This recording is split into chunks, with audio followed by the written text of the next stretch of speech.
Nos preocupan, temas que han generado mucha repercusión. Estoy hablando ahora de la fiebre amarilla, psicosis en la Argentina por la fiebre amarilla. Hubo un brote efectivamente en Brasil. Esto preocupó muchísimo a todos los turistas que estaban yendo de vacaciones a Brasil.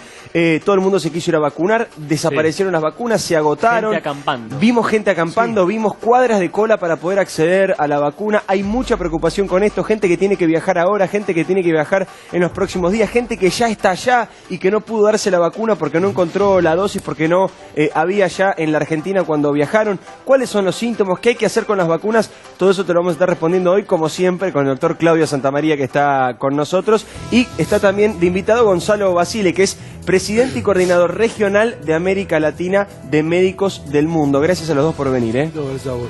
Primero, Claudio, quiero preguntarte sobre esta enfermedad que ha generado muchísimas muertes en Brasil y que por supuesto despertó la preocupación de todo el mundo. La verdad que desde el 1 de julio del 2017 murieron 54 personas en Brasil. Tienen muchos casos, hay un brote en 4 estados muy importantes. Y es la fiebre amarilla que llamamos selvática. Después vamos a hacer una diferencia. Y la verdad que tiene síntomas que ahora vamos a contar.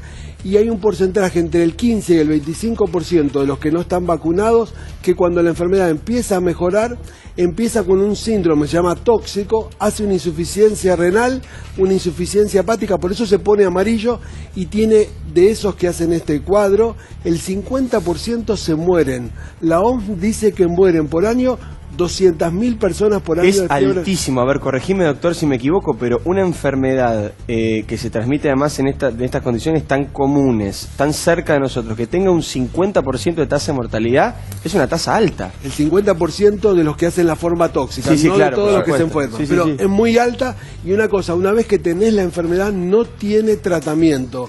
Por eso lo importante es la prevención con las medidas de vacuna y también con todas las normas que contamos otras veces y vamos a repetir contra el dengue, el zika y el chikungunya. Por eso es muy importante la labor que hacen ustedes difundiendo las normas más básicas de cuidarse. Ahora vamos a contar justamente, como dice el doctor Claudio Santamaría, cuáles son los cuidados, cuáles son los pasos, cómo hay que vacunarse, dónde, de qué manera, ¿Cuánto quién tiempo tiene antes? que vacunarse y quién no tiene que vacunarse, cuánto tiempo antes. ¿Sirve la vacuna que yo me di hace 15 años? Porque decían que a los 10 vencía, ahora dicen que no. Todas esas dudas te las vamos a estar respondiendo a lo largo del programa, pero quiero darle la bienvenida a Gonzalo Basile, lo presentábamos recién. Gracias por venir, Gonzalo. Contanos un poco, bueno, cómo están viendo ustedes este brote de fiebre amarilla y esta especie de psicosis que se generó acá, ¿no? Bueno, dos o tres datos, digamos. El primer dato, que fiebre amarilla, digamos, es una enfermedad viral circulante en América Latina hace más de 50 años. Digamos, en general, todos los casos en los últimos 20 años se centran sobre todo en Brasil, Colombia, Perú y Bolivia, digamos, esos casos. Pero también hay casos aislados circulantes en Argentina, Venezuela, Ecuador, Guyana. Hemos tenido casos en los últimos 10 años. Digamos, la segunda cuestión es que, digamos, hay dos tipos de fiebre, digamos, de transmisión de fiebre amarilla. La selvática, como decía el doctor, que es la mayoría de los casos estos que Brasil, Bolivia, Perú y Colombia tienen, digamos, por un tipo de Aedes que no es el Aegypti, sino el Aedes aegypti, digamos, que transmite fiebre amarilla en contextos selváticos.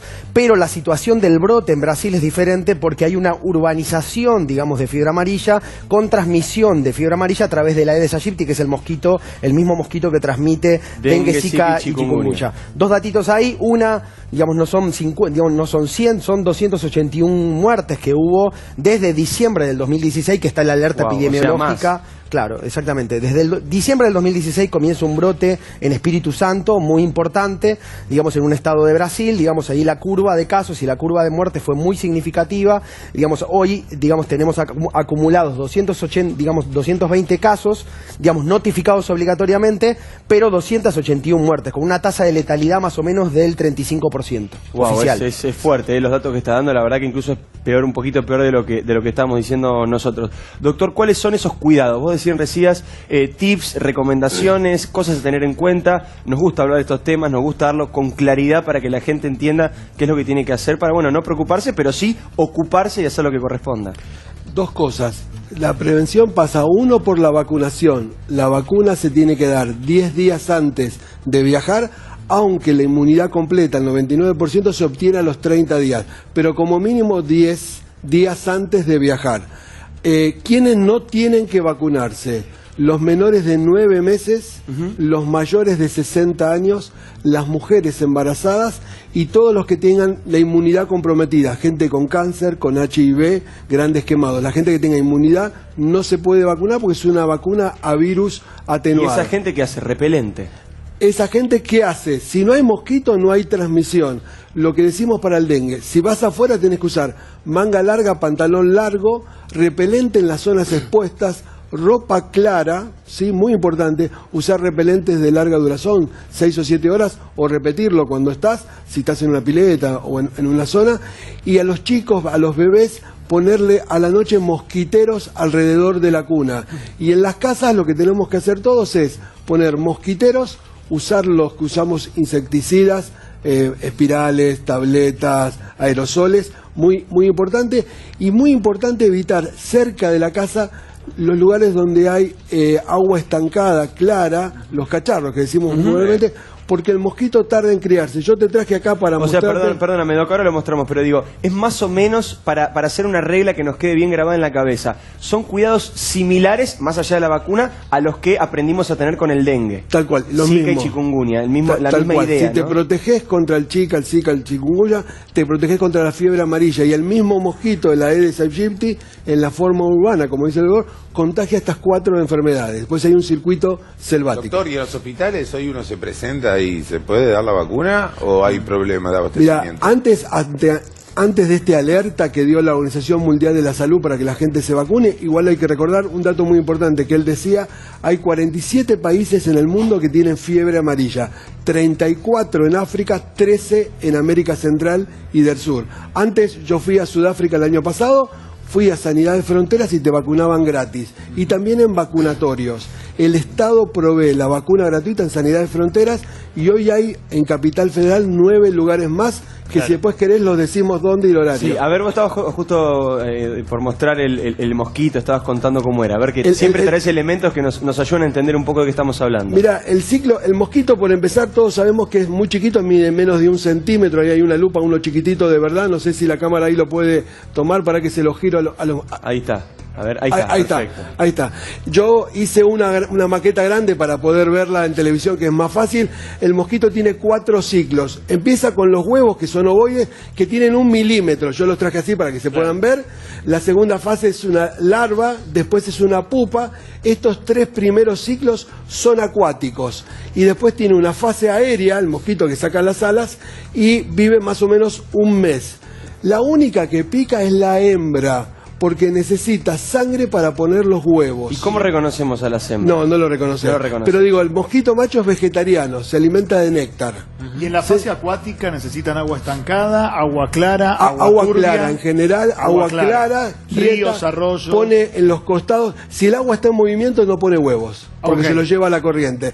Por eso lagunas, podría ser. Lagunas, una tapita de una gaseosa, el portamacetos, un florero, en un cementerio, en una goma, en un cacharro, en una bolsita de nylon que dejaste en el parque. Digo, y se ven como unas semillitas muy chiquititas, así ovaladas, de 1 milímetro. Al principio son blancas y se ponen negras. Y lo importante de esto es que el huevo puede vivir hasta 1 año cuando se seca. Cuando vuelve a llover, viste que uno dice, lo trajo el viento, la lluvia. No, es que se humedecieron los huevos y empezó el ciclo. Por eso aparecen después de la lluvia. Jurassic Park, vuelven a vivir. Y doctor, Gonzalo, sí. Perdón, pero Gonzalo, vos que trabajás a nivel regional en toda América, hay países donde han logrado de alguna manera reducir la cantidad de casos tomando estas medidas, teniendo estos cuidados. Bueno, en primer lugar hay que entender que la alerta epidemiológica de diciembre del 2016, que desde ahí la tienen la alerta todos los ministerios de salud pública de la región, es una alerta, digamos, por la reurbanización de casos de fiebre amarilla. Eso tiene una significancia muy importante porque ya no son casos aislados en zonas selváticas, sino que son casos en ciudades densamente pobladas. Digo, caso San Pablo hoy, digamos, donde complejiza la situación porque empieza a haber transmisión vectorial con el Aedes aegypti en el estado más demográficamente poblado consolidado como San Pablo y Río de Janeiro. Segundo, las medidas que se toman en general hay que tener en condición, digamos, 3 cuestiones en América Latina. La primera, cambio climático. Digamos, tenemos un escenario muy complejo en cuanto al cambio de temperatura, lluvias, precipitaciones, inundaciones y demás, que genera, digamos, una serie de condiciones para la facilidad de la reproducción vectorial que contaba el doctor, digamos. Segundo, el tipo de ciudades y urbanizaciones que tenemos. Nuestras ciudades en gran medida producen 2 cosas, además de producir desigualdad, producen basura, digamos, grandes conglomerados de basura, digamos, y todas nuestras grandes o pequeñas ciudades conviven con deficiencia en la gestión integral de residuos, en el acceso a agua potable. Según CEPAL tenemos casi 40% sin, digamos, acceso a agua potable. En Argentina tenemos 1 millón de hogares sin recolección de residuos. Creo que el observatorio de la UCA hace unos días, justamente aquí, sacó un informe donde dice que el 25% de los hogares en el conurbano bonaerense convive con basurales a cielo abierto. Entonces también hay que tener mucho cuidado porque en general las campañas que nuestros ministerios de salud en los últimos 30 años han trabajado de responsabilizar a las personas y a los individuos, digo, decirte que hay que descacharrar, que hay que eliminar recipientes y lugares donde se puede acumular agua limpia, donde se reproduce el vector y demás, está muy bien como práctica de acceso de información pública, pero cuidado porque por otro lado le podemos estar diciendo eso a alguien que todos los días abre la puerta y tiene un basural a cielo abierto. Ahora, que esté en Sao Paulo, digo, en avión son 2 horas, para lo que es la medicina, puede haber, digamos, como un acercamiento, digamos, no estamos tan lejos si te lo pones a pensar. Claro, cuando yo hablo de alerta epidemiológica, justamente es esto, digamos, o sea, digamos, la situación de urbanización de los casos en San Pablo pone en alerta a toda la región y al mundo entero. O sea, San puede Pablo, llegar además, acá, por ejemplo, a Buenos Aires, a los ciudades más Argentina ha importantes de la tenido Argentina. casos de fiebre amarilla en el norte, ha tenido ahora en los últimos 2 años en Misiones ha habido casos entre animales, entre monos, en la fase selvática, digamos, y cualquier reintroducción. Por eso, digamos, las campañas o la estrategia de vacunación preventiva no solamente es para proteger a las personas que vayan a las zonas endémicas de Brasil, sino es para evitar también la reintroducción del virus de la persona que vuelva. Es una medida de salud pública. O sea, puede ocurrir que una persona vuelva, no sepa que está infectada y si la pica un mosquito puede empezar a contagiar. Asintomáticamente o sintomáticamente vuelva, como fue Zika, ¿no? O sea, Zika, digamos, tuvimos epidemia en el Caribe, digamos, en Brasil y demás, y Zika después reintrodujo casos en Tucumán, y a partir de eso tuvimos casos de Zika en el 2016. O sea, tenemos que estar atentos todos, no solamente los que conocemos a alguien que viaje a Brasil, los que están por viajar a Brasil, porque puede ser que el que esté al lado tuyo en el trabajo haya viajado y lo haya traído. Exactamente, digamos, y además sabiendo que en todos nuestros países, en este caso cuando se urbaniza fiebre amarilla, en todos nuestros países tienen al vector principal, en este caso que es el Aedes aegypti, digamos, tenés el mosquito transmisor, con lo cual rápidamente, digamos, consigue tasas de ataque muy altas. Pero hablando de un caso puntual, suponemos que, un compañero de trabajo viaja a Brasil, al volver desarrolla fiebre y está trabajando cerca nuestro, digo, ¿la transmisión ahí es directa o tiene que piscarte el mosquito para que vos seas transferido en ese virus? No es una enfermedad contagiosa, digamos, necesita al vector. Necesita el mosquito, sí o sí. Sí o sí el mosquito. Cuento un caso concreto de esto que vos preguntás. La enfermedad se incuba, te pica el mosquito, vas a Brasil o a cualquier otro país, digo, ¿sí? Y de 3 a 6 días incubás la enfermedad. No sabés que tenés ningún síntoma. Okay. Volvés a los 7 días. Te agarra fiebre y eso dura entre 4 a 7 días. En el periodo que tenés fiebre y síntomas, que después lo vamos a relatar, tenés virus circulando en la sangre. Un mosquito te pica en Palermo, acá en el estudio, me pica a mí que traje el virus, que fui a viajar, te pica a vos o a cualquiera de nosotros, que transmite. Siempre hace falta la conexión en la forma urbana de la persona, un mosquito o una persona. A ver, otra parte, usted dijo que no tiene tratamiento. No tiene tratamiento. Cuando tiene la parte tóxica no tiene tratamiento. ¿Pero qué hace la medicina? Digo, ¿te internan? Te trato los síntomas, te disminuyo la fiebre, pero no puedo solucionar la fase tóxica del ictericia. No hay supervivencia. Por eso tiene una alta tasa de mortalidad cuando empieza la tercera fase de la enfermedad. Yo tengo una incubación, tengo unos síntomas y la mayoría de la gente se cura. Entre un 15, un 25, un 30% de la estadística hacen la forma tóxica. Empezaste a mejorar, entre 2 a 48 horas te baja la fiebre y después empieza la insuficiencia hepática y renal. ¿Y de qué depende de que se vuelva tóxico o no? Todavía no sabemos, no sabemos técnicamente por qué algunos hacen la forma tóxica y otros no. Parecería que tiene que ver cómo reacciona el cuerpo y la inmunidad.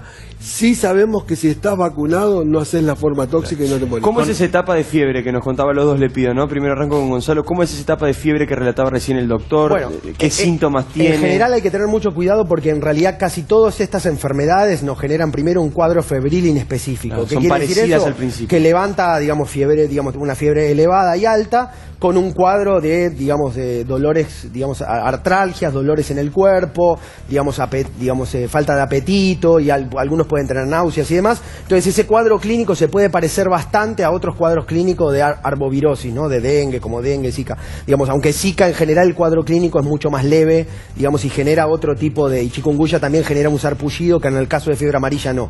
Digamos, segundo, que es importante, digamos, que cualquier tipo de, digamos, incremento de temperatura, de fiebre inespecífica, en contextos donde yo estuve en zonas endémicas o en contextos de etapa donde está activo el vector. Por ejemplo, Argentina hoy tiene transmisión de dengue, de zika, hubo casos de chikungunya en Salta, tenemos casos de zika en el último año, no lo 200 localicemos casos. por país, no es que digamos Brasil es el epicentro donde nos podemos contagiar, sino que dentro del país también nos podemos contagiar. De las arbovirosis, fiebre amarilla, claro. No tenemos circulante fiebre amarilla, sí Brasil tenemos circulación de fiebre amarilla, por eso la atención sobre los casos brasileños, sobre la situación brasileña, pero sí, digamos, Argentina viene de una epidemia de dengue del 2009, de una epidemia de dengue del 2016, de serotipo 1, dengue tiene 4 serotipos, y circulan los 4 serotipos en la región. Tenemos serotipo 1, 2, 3 y 4 en Bolivia, Paraguay, Argentina, Brasil, circulante, digamos, con lo cual esas 2 epidemias me inmunizaron a nuestras personas del serotipo 1, pero pueden ser contagiados de los otros serotipos.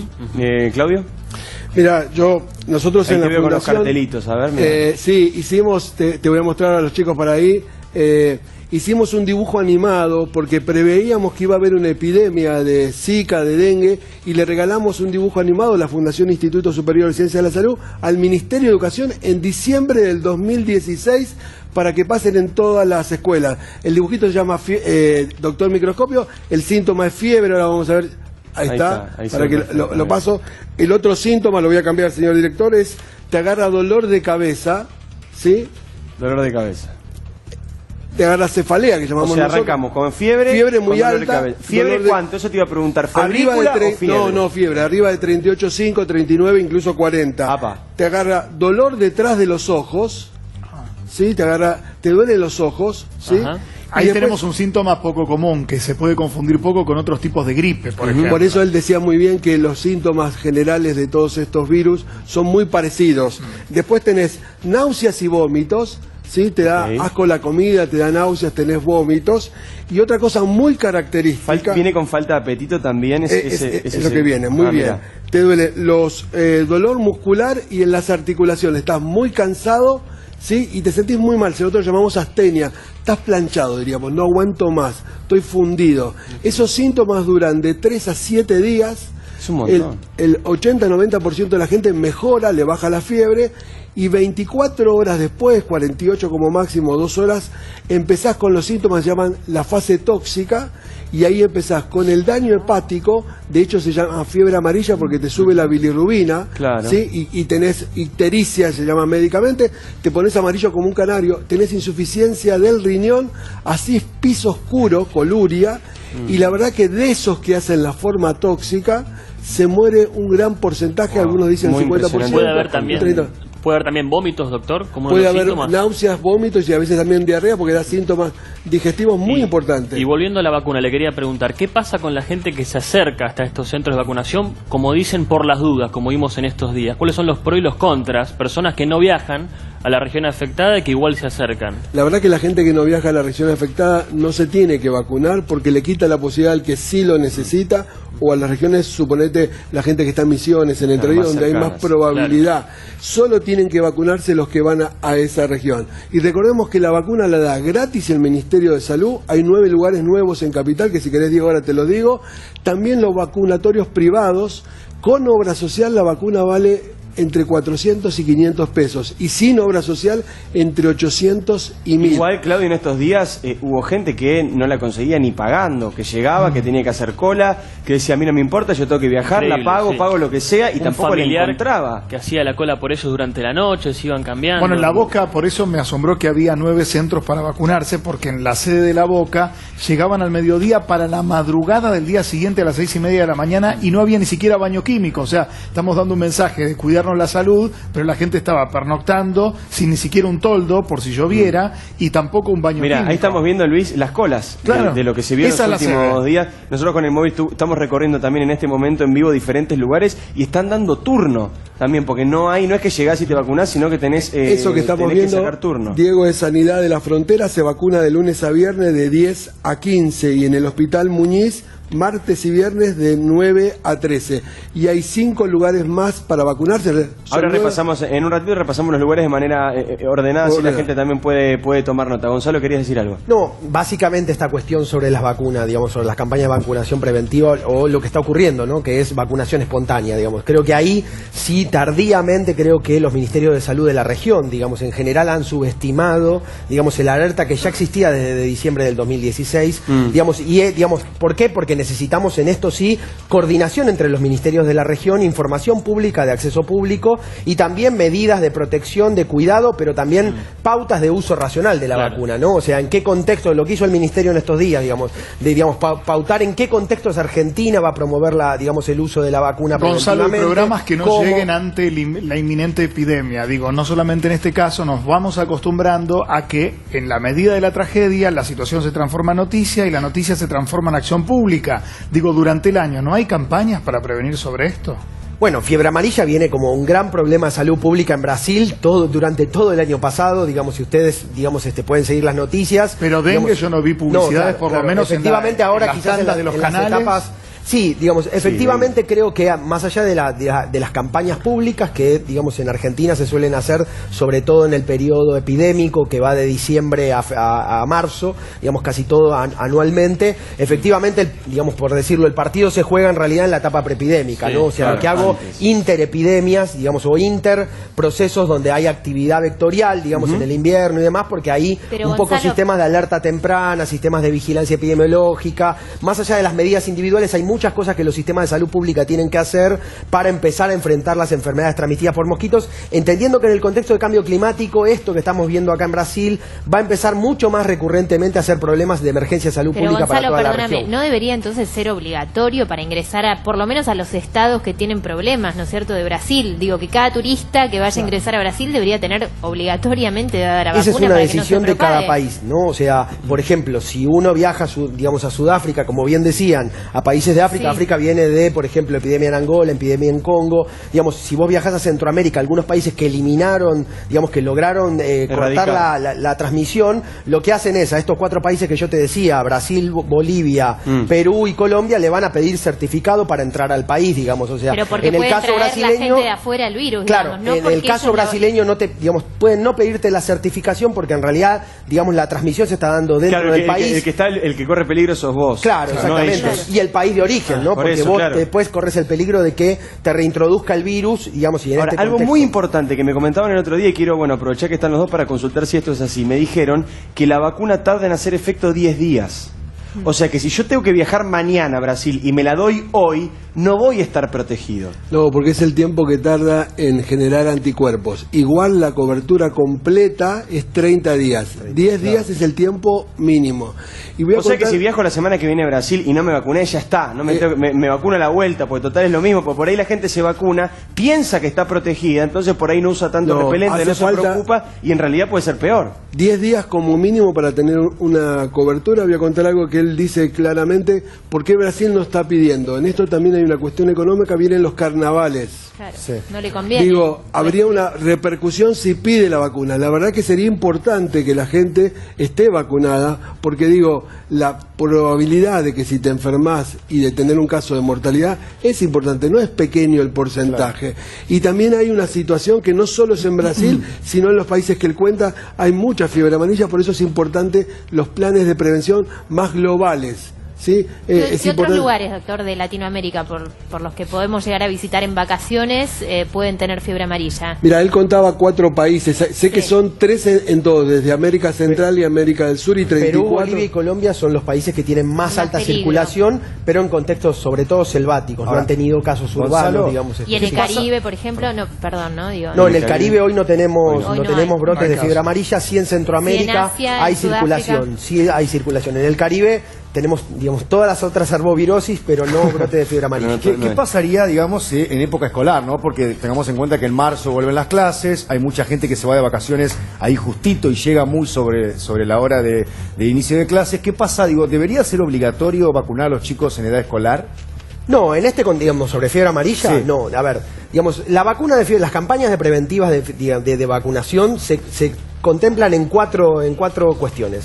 Uno es incorporar, digamos, la vacuna en las campañas de inmunización nacionales, o sea, Sí. en la vacunación nacional en países donde hay epidemias recurrentes, digamos, muy significativas. Caso África, por ejemplo, caso Asia, donde uno incorpora, digamos, la vacuna en niños mayores de 1 año en vacunación obligatoria. En los casos que ya no tenemos circulación importante, digamos, o sea, no tenemos epidemias, no se utiliza este modelo. Segundo modelo se utiliza digamos, en periodos interepidémicos. O sea, países que han tenido epidemia, digamos, tratan de generar, digamos, subir la tasa de inmunizaciones, o sea, vacunar mucho, para que en el próximo periodo que tengas un brote de fiebre amarilla, poder, digamos, que el daño, digamos, sobre todo en Sea mortalidad, sea menor. Una tercera razón es en brotes epidémicos, como el caso de Brasil, donde hoy Brasil está vacunando masivamente en San Pablo. Y la última es en viaje y migraciones, como Claro, estamos que es la diciendo. más habitual la que estamos Claro. hablando ahora. Quiero ir directamente a nuestro móvil, lo decía recién, está recorriendo centros de vacunación. En este caso está en Palermo, Martín Candalás, para contarnos novedades. Martín, buenas tardes.